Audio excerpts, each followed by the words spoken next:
农委会伫15日暗时有召开记者会，表示伫新北市有出现本土的牛结扎症病例。听到这个消息，全台湾饲牛的农民拢真紧张。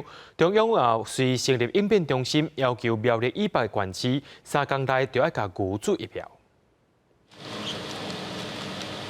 防疫所人员当日无用准备帮牛注射。 到顶还有真侪疫苗早就传好啊！新北市传出本土牛结扎症，新北市一透早就赶紧派人来到农场替牛乳注预防针。另外一边嘛有人替消毒的家私四个转药啊消毒。它会造成很严重的经济损失，例如我们在乳牛，它会有那个乳汁产乳量下降的问题，所以这对于那个牧场的经济影响非常的大。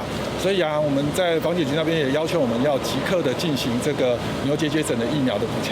虽然讲目前新北县市并无传出疫情，不过防疫所人员唔敢靠势，所以嘛配合来到现场检查每一只牛的健康，而且加强农场的防疫措施。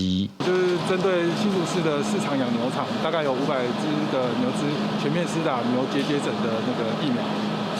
那我们会在今天前把所有新竹市的牛只全部施打完成。 新北市的部分今日会完成全市496只牛的疫苗注射工作。另外，新北县的部分牛只数量较多，马上3天内会完成。记者刘君和新竹报道。